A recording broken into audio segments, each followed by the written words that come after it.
And we are back here on the GSMC Football Podcast. And for the third part of the show, we are going to now preview all of the early window games for Sunday. So we'll start off with the I almost said the game in London, the game in Germany, the Dolphins and the Chiefs. So obviously, I talked about this, on the previous show.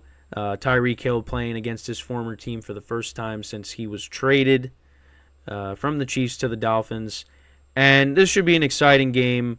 You got two elite offenses going at it. Chiefs coming off of a tough loss against the Broncos, and the Dolphins winning by a couple of scores against the New England Patriots. They continue their dominance over the Patriots. Tua has never lost against Bill Belichick, which is interesting because Belichick used to dominate young quarterbacks.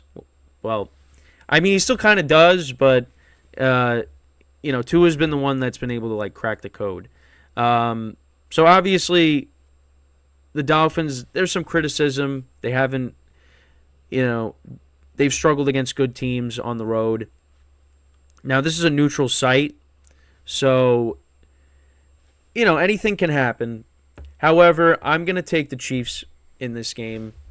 Right now, they're favored by 2. I think they get back on the right track here. They're going to be focused. It's not going to be bad weather. I think they win this game. But I expect a lot of scoring here. I think Tyreek Hill gets a touchdown at least in this game. I'm also saying that because I have him in a few fantasy leagues.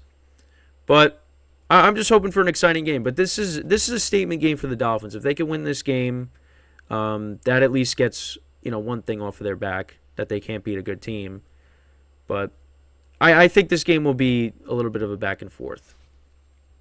So then we go on to the Vikings and the Falcons. Interesting game here because you have Taylor Heineke going for the Falcons. He'll be starting for them. And then for the Vikings, they got their rookie quarterback starting. Just double check. That's Jaron Hall. And he came in for Kirk Cousins after he got hurt. Yeah, I got to go with the Falcons here. Right now, the Falcons are favored by 4. I don't think Joshua Dobbs is playing in this game. If Dobbs does play, I would take the Vikings with the points, but I think I got to take the Falcons at home. Heineke, I think, will have a good game. Vikings, I guess they'll have to wait another week for Josh Dobbs to start.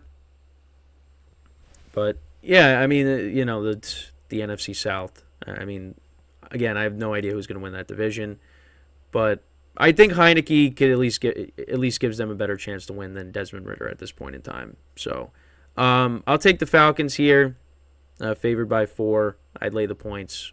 Well, I'm laying the points. Don't listen to me if you don't want to. So then we move on to the Seahawks and the Ravens, which is another good game. The line opened up at 5. Now it's gone up to 6. Listen, the Seahawks, they have a good running attack with Kenneth Walker and Zach Charbonnet. The defense has been playing well, although their red zone offense has been struggling. I'm going to take the Ravens here, and I'm going to lay the points. I feel like a lot of people are going to take are going to take the points in this game. But I did that when they played the Ravens a couple weeks ago, and the Ravens destroyed them. So I'm going to do the same thing here, and it's a tough game on the road for the Seahawks. I think the Ravens win by at least a touchdown. But we'll see, because the Ravens, they got their inconsistencies as well on offense. So I'm going to say they win and they cover. So then we got the Browns and the Cardinals. I don't really know what to do with this game because I don't know if Kyler Murray is going to play, or if they're going to wait another week, or if they're going to start their rookie quarterback, the Cardinals.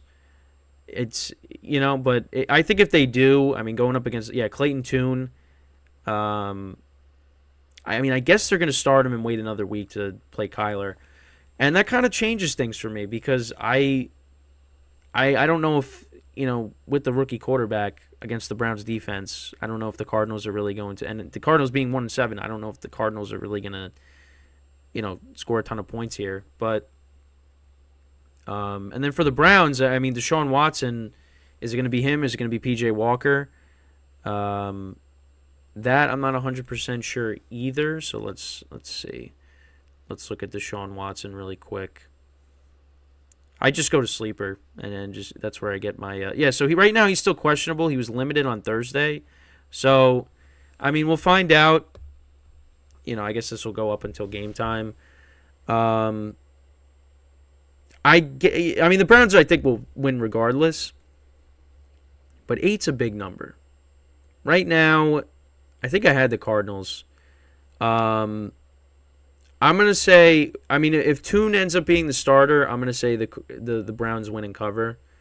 But I don't feel great about it. Because if Deshaun Watson plays, Deshaun Watson just has not played well this year. He's turned the ball over. So, you know what? I'll take the Browns. I'm going to lay the points. But if Kyler does play, I think I would take the points. But we'll see. Then we move on to the Rams and the Packers. Matthew Stafford, another quarterback. I don't know if he's playing or not. If it's not him, it's going to be Brett Rippon. I think regardless, I mean, they're getting 3 points. I would take the Rams. I think right now they're the better coached team. They're the better team. The Packers look like one of the worst teams in football. I mean, their offense, it takes forever to get them started. And listen, I shouldn't have picked them last week because that honestly was the difference in me winning a week or not in the spread pool also, other than the Ravens, letting the Cardinals backdoor cover.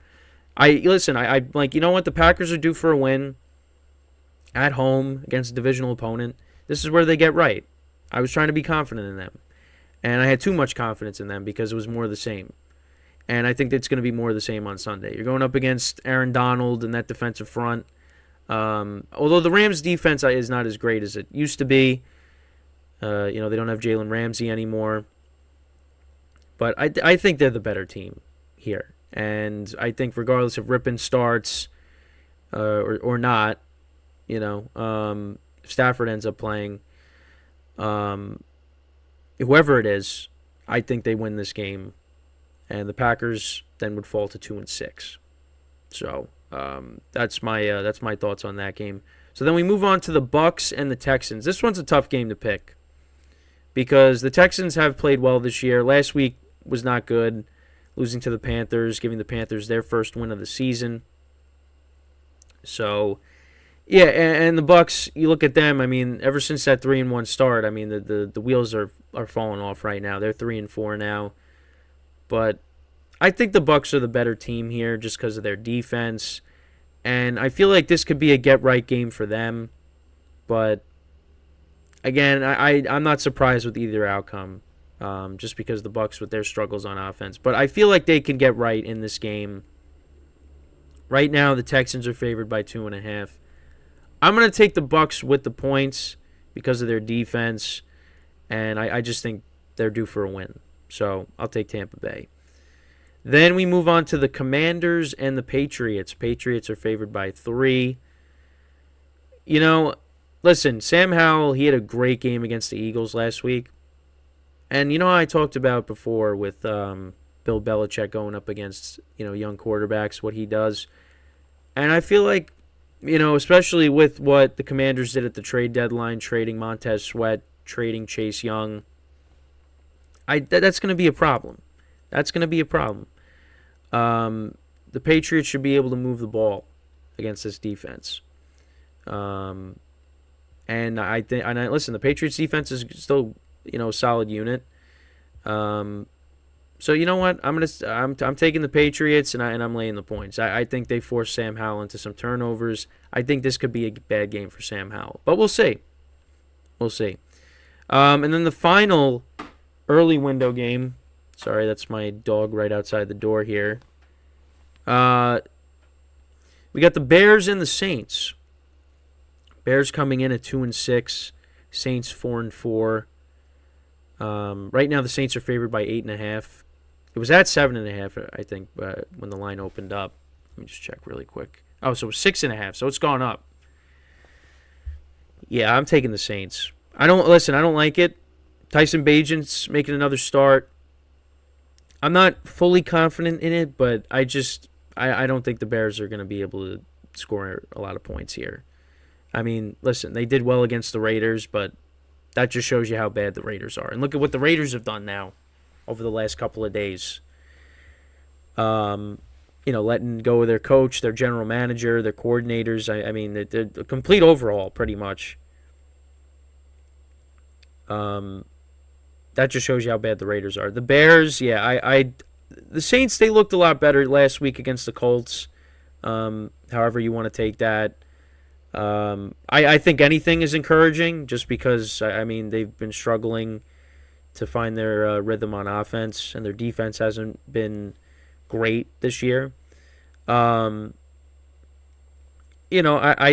Listen, Derek Carr and Rashid Shaheed, they got a nice connection. Kamara's been good since he's come back from his suspension. I mean, I think the Saints win and cover because I just don't think the Bears are going to be able to score a lot of points here. But we'll see.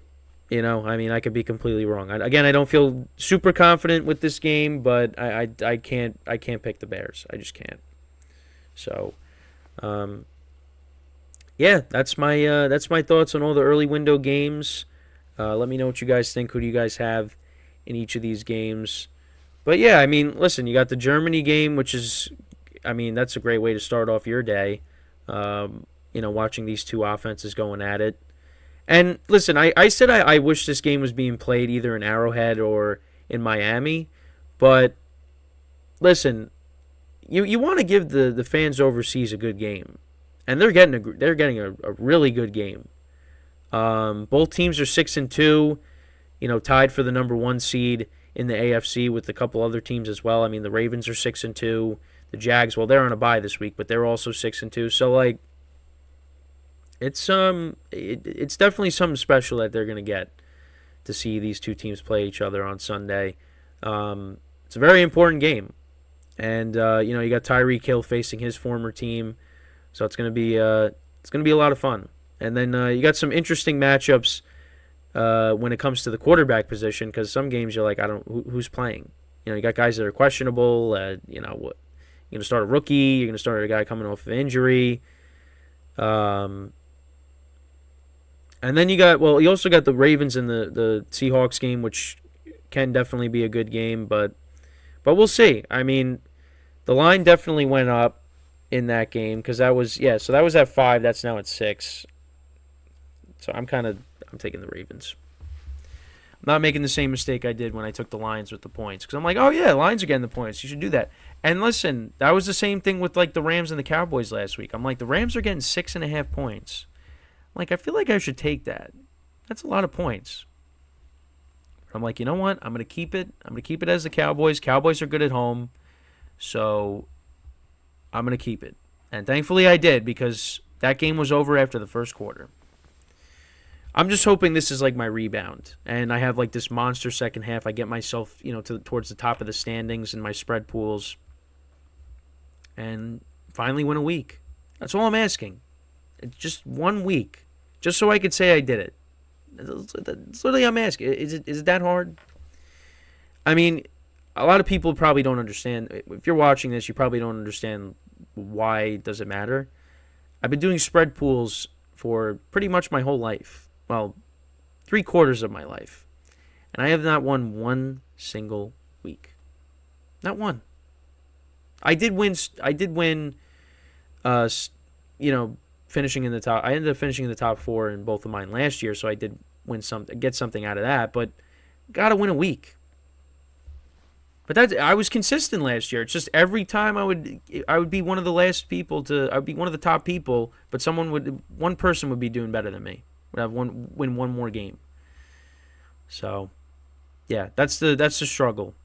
So hopefully we get that this year. We'll see. All right, so with that, we are going to take our final break of the show, and then when we come back, we will then preview the late window games.